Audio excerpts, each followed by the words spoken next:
Hi guys, and welcome back to Oh So Joy channel. It's your girl. Hey y'all. If this is your first time to my channel, please make sure that you click on the subscription button down below. And thank you guys for returning back to my channel. I do appreciate all the support, but we're gonna get right into this story time. So back when I was a little youngster, like I didn't date when I was in high school. I didn't have my first boyfriend until I was 20. Didn't have my first kiss until I was 20. But I went on a date. I used to work at this call center. I made some really good friends there. And there was this one girl in particular that I'm not going to say that we're no longer friends, but we're just not, we don't talk to each other as much as like we used to. But she was really cool. At the time, I was 19, and she was like, "Oh, I know this dude. I think he's really cute. I think you should guys to talk to each other." So this is during the time when MySpace was still cool. You know, you had your little top 8 with your little video on your page and your little background and all that good jazz. So she was like, why don't y'all just exchange each other, I guess, how you do it, like names? You just search each other's names? I don't remember. But we was messaging each other on MySpace, and then I think we were doing that for about like a week, and then he asked me for my phone number. So then we started to talk on the phone. And it took him about a week before he asked me, like, "Oh, we should meet in person. You know, I really want to take you out sometime." And I was like, "Okay, that's cool. You know, I'm not really hip to the game. I was very much of a late bloomer when it comes to dating. And this was actually my first date, and unfortunately, but from his pictures, he was like, he was cute. He was 18. I don't remember his name. I don't know. I'm just gonna call him Eric. I don't remember his name, but he was 18. He was a little light skinned. He was mixed with like a whole bunch of stuff. He was like black, Mexican, white, and Native American, I think. So, but from his pictures, he was cute. So he was like, you know, I really want to take you out. I got these free movie tickets so we can go to the movies. And I was like, you know, hey, that's fine. You know, not really knowing the jizz, you know, when you're 19, and yeah. So I was like, okay, that sounds cool. And he was like, just to let you know, I don't have a car. And most 18-year-olds don't have a car. I was blessed to have my first car at 18. So I was like, you know what? I don't care. I'll come pick you up, because that's what new drivers do. They just like to pick up everybody. So we set a date, and I was like really excited. You know, this is my first date, and I was like, oh, I really gotta look cute. So during that time, I was actually natural, and I decided to cut my hair. And this is right around when Rihanna had got her Pixie, you know, the umbrella video. So I was like, oh, I really want that hairstyle. So I got a perm, cut it off, had my little bang, had a little hang time right in the front, you know, like that. And so I was like, okay, I gotta have a really cute outfit. And this is during the time when I actually was a Kardashian fan. No longer a Kardashian fan, but I seen that Kim Kardashian had this really cute outfit. It was like a blazer. She had like a white shirt on like this with some jeans and some over the knee thigh-high boots. So I went to Forever 21, hooked it up, had a really cute outfit. So it's time for my date, and I'm driving to his address. So I'm driving. Now, if you live in the DFW area and you know about Arlington, which is right by the Cowboy Stadium and the Texas Ranger Stadium, y'all should know about Division. Now, Division, what I can sum up Division Street, it is the freaks come at night. That's use your imagination. I'm pretty sure you can. So I'm driving, you know, I'm looking around. I'm like, oh, this neighborhood looking a little questionable. So I'm still driving. I finally pull up to the address, and I'm like, this is not a house, and this is not an apartment. It was like one of those rundown motels that, you know, some stuff is about to go down in, you know, maybe a little change or a little, you know, something like that. So I pulled up in the parking lot. There's a whole bunch of people out there, and everybody looked questionable. So I'm just like, what the fuck did I get myself into? What did I get myself into? So I noticed this dude in my rearview mirror, and he comes behind my car, and he knocks on my window, and it's Eric. And he was like, oh, hey, you know, hey, get out the car. And I'm like, hi. And I'm like, I really don't want to get out the car. I really want to drive away. But me being 19 and naive, I get out the car. Now, you guys are probably going to call me like a bitch or being like materialistic. I don't give a damn. So first impressions are like really, really important. That's the reason why I dress up. You can at least dress up as well. So I get out the car. Like I said, he's 18. He's light skinned. He's one of those light skinned dudes that have like the long hair and it's like wavy and they got to pull back in a ponytail, but they got like that dookie braid, and y'all know what them dookie braids is, like that thick dookie braid. So he got like this dookie braid, and y'all remember back in like 08, 09, the boys used to wear like the thick earrings, like the square rectangle star ones. So he had them Soldier Boy Tell 'em earrings on. So he had those earrings on, and then he had like a tan and brown Nietzsche polo shirt, and I'm like, who the fuck wears Iniche? Then you get to his pants. His pants are like them ashy, gray jean type of material pants. And then the shoes. He had on some Timbs, but it wasn't the regular type of Timbs, you know, the really cute ones, the one everybody got. No, he had the sneaker Timbs, the ones that you probably get from like Burlington's or something. And I'm like, what the fuck? I'm looking all nice. And I'm like, okay, just be nice, Joy. And throughout this whole video, I'm going to say that. Just be nice, Joy. Just be nice. Don't just judge him. Be nice. Give him a chance. And I should learn from my lesson from giving people chances. But obviously, I still don't learn. But so he's like, okay, well, the movie don't start until like another hour. We can go inside and we can just chill. And I'm like, I don't want to go into this damn motel hotel 6 in the morning type of motel with you. But I was like, okay, dumbass. So I go in, and it's like one of those studio type of motels. So you come to the front door, and there's a bed against the wall. There's like this big ass box TV. Y'all remember them old, you know, you go to your granny house and you got like the little antennas and the little dial up, the little dial up that gotta change the channel. Yeah, he had one of those TVs. And then he had like this big ass leather chair. It's like one of those big computer chairs that you might see like in a really nice office, random. Then behind the chair, it's like a table, the kitchen, and the bathroom. So I sit my ass in the leather chair because I didn't want to sit next to him. He sits on the bed, and he was like, you know, come over here, come sit next to me. My dumb ass gets up and goes sit next to him, but I try to give some space, right? So I'm sitting like this on the bed, and he's like right here in this area. He slides on over. He nudges me, and I'm like, and he's like, hi. Hey. And he was like, you know, you look real good. You know, you look real good. Thanks. So he tries to like, I don't know if he was trying to make a move. I'm pretty sure he was. He tries to come in, right when I can feel the heat from his face on my face, someone comes busting through the door. And it ended up being his dad. His dad was like, oh, my bad, and closes the door. And he was like, oh yeah, that's my dad. He probably was drinking. He's a drunk. And right when he said that, I was like, okay, well, I think it's time for us to go.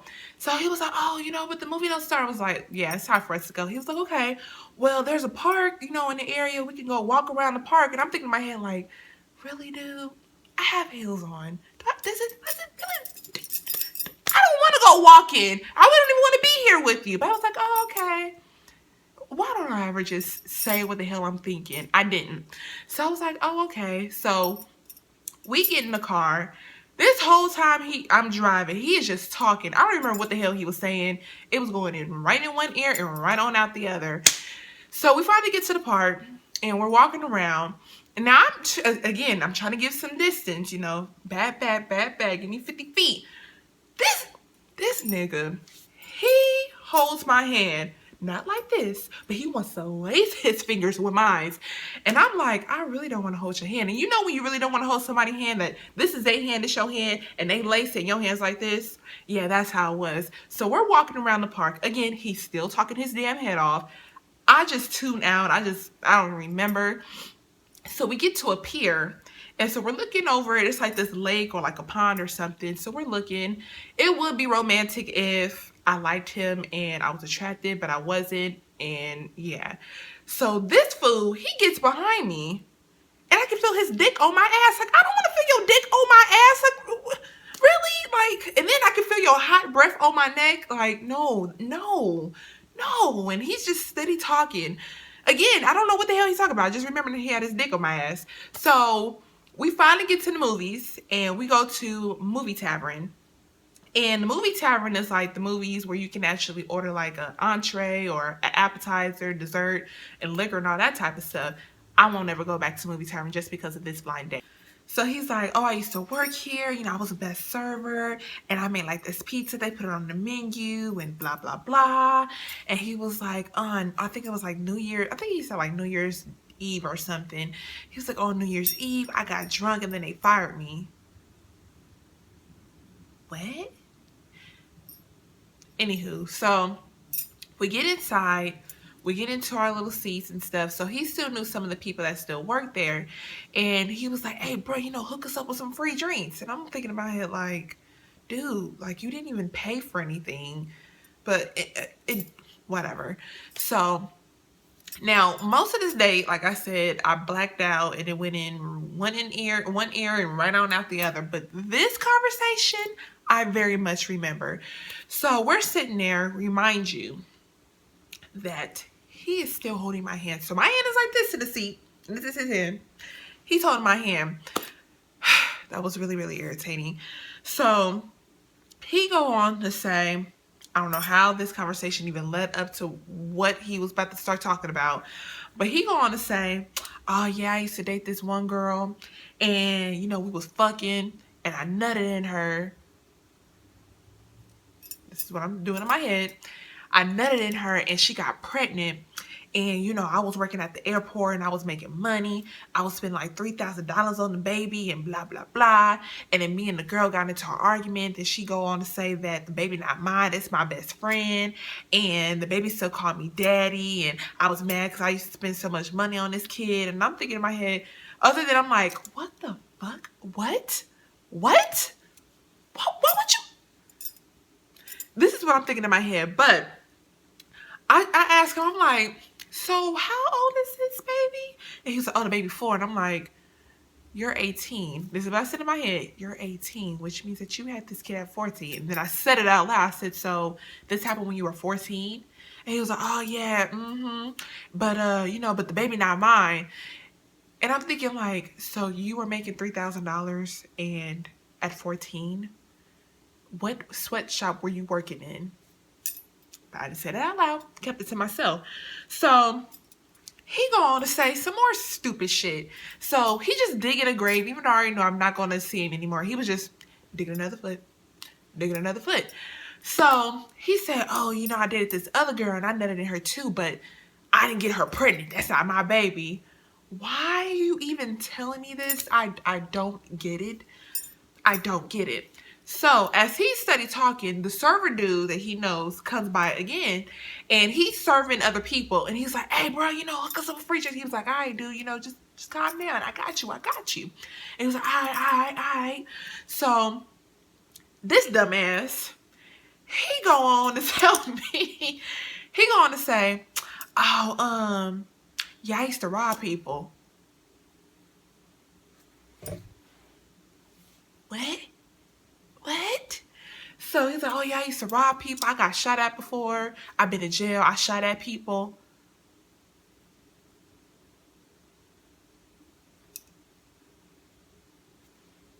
What? Then, that's his whole, he's continuing to dig. I'm pretty sure he got to the damn core of the earth.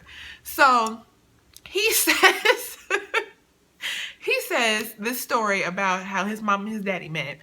And he's just like, oh, you know, my daddy, you know, he was a thug back in the day, and you know, he went to this bar and he got drunk. He was playing pool, and then he started trying to hit on this pimp girlfriend, and then him and the pimp got into a fight. Then the pimp bust him over the side of the head with the glass bottle, which it sent him to the emergency room. And my mama was a nurse, and that's where my mama and my daddy met, and they had sex that same night. And my mama got pregnant with me, and then my daddy didn't want his responsibilities, so he left and ran away. And then my auntie. Let me stop right there. This is something that he actually told me. So don't think I'm making this up. Everything I'm saying, this is what he said. Let's bring it back to the story. So he's like, oh, my auntie then went to go find my uncle and was like, you need to take care of this baby and blah, blah, blah, blah. So then he came back. So yeah, that's how my daddy in my life.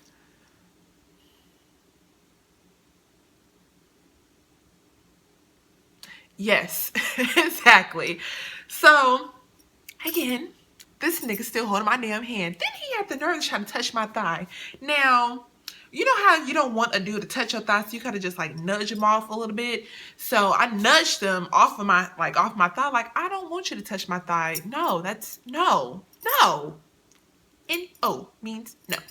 So he goes back to holding my damn hand. I'm like, I don't want to hold your hand. So the dude come back again as he steady talking. Now that's what I remember from this conversation, is that in particular. So dude comes back and he said, hey bro, hook us up. And he was like, dude, hold on, let me get to the paying customers and then I got you. Now at this point, a bitch was thirsty, but I wasn't about to touch that damn drink, I could tell you that. So he does come back, he asked for the drinks, and I was like, just give me whatever. I didn't touch that damn drink that whole damn time. So my mouth was damn parched, and yes, I did not touch that damn drink.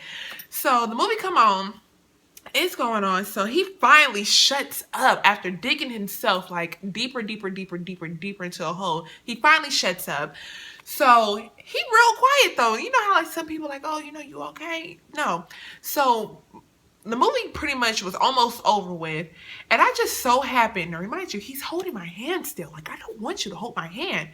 So I look over, this nigga asleep. He on my shoulder. Like, literally, he fell asleep on me. Head on my shoulder. Right here. Don't lean on me. No. So, I look at him, holding hand. Get your ass up. Just like that. He was like, oh, what happened? What I miss? I said, the movie's over. He was like, oh, you didn't even touch your drink. I was like, no, I'm good. So, we get out now. He asked me, you hungry? Which I appreciate him. At least he asked. I do appreciate him asking. And I was like, nah, I'm not hungry. A bitch was hungry. I was hungry. I was hungry and I was thirsty and I was done with this damn date. So I'm like, no, I'm good. I'm good. He was like, all right. So we end up going back to the hotel motel and to drop him off. So I'm pulling off, right? Then I see him. He's running and he knocked on my window. He was like, oh, my dad got drunk and he locked me out and I ain't got my keys. I should have just drove off. But no, I was being nice. Joy was still being nice. So I be nice. And he's like, well, can you take me to my friend's house? And okay, so where your friend live? He said, down the street. Now, black folks all around. Oh, Lord, I almost knocked my shit off. Black folks all around know that when somebody black says, oh, this down the street, basically, that shit is not down the street. That was a 30-minute drive. So the additional 30-minute drive in this damn car with you talking my damn head off. Again, I don't remember what the hell he was saying. So we finally get to his friend's house. And he was like, oh, I had a really good time. Were we on the same date? Like, I did not have a good time. I was just being in my head, so I'm still being nice. And he's like, I had a really good time. I hope to see you again. Can I get a kiss? Good night. A kiss? What? No. My stupid ass still gives him a kiss. But you know how like you give somebody like a little side like that? And he was like, oh, that's nice. Just let me know when you get home. Blah, blah, blah. I'm like, okay, I'll let you know when I get home. So right when he like closed, I don't even think he fully closed the door. He kind of like did a little tap. My ass went, ah, ah, ah, ah. I was gone. I called the girl up and I was like, bitch, I'm gonna kick your ass when I see you. And she was like, what happened? What happened? I was like, I'm gonna have to tell you in person, but you wrong for that. And she was like, oh, well, I only knew him 2 weeks. Bitch, you just pawned him off on me? She was like, well, he was hitting on me first, but I wasn't feeling him. My bad. I wasn't feeling them and blah, blah, blah. And I'm like, so bitch, you knew this dude 2 fucking weeks and then you just gave him over to me like I'm like leftovers or something? Did not appreciate that at all. So I was like, whatever, I'm gonna kick your ass when I see you, blah, blah, blah. I didn't kick her ass, but I did go off on her. So bitch, we got something to eat. I ended up going to Whataburger. If y'all know anything about Whataburger's mom big. So I get home, I tell my parents, and my parents, especially my stepdad was like, why the fuck your ass didn't drive off? When he fell asleep, why didn't you drive off? But I was like, that was just being mean. Like, that would be mean. My dumb ass. I know better next time. So they was like, that was a horrible day. And I was like, yeah, it was pretty horrible. So I did text him. I did let him know, hey, I made it home. Like, I always do that anytime I ever talk to anyone, or even with my friends. I just like, hey, I made it home. So he was like, oh, I had a really good time. I hope to see you again. And I text him, yeah, I don't think that's a good idea. And I never heard back from him. Thank God. So yes, that was my first blind date. Horrible. But it's funny. And when I tell people this story, like, people never believe me, but this is actually like for real, for real, for real. Okay, so that does conclude my first story time of my horrible first and blind date. But definitely, if you want to hear some more stories, please make sure that you comment down below. Also, do not forget to subscribe to my channel if you haven't already, but you should after hearing this damn story time. Make sure you like, you comment, and share if you would like to do that. And also follow me on Instagram at ohsojoy. And again, I so appreciate you guys supporting me. Again, I'm going to say this again. If you want to hear some more story times, make sure you comment down below. But until next time, and I do thank you guys for watching.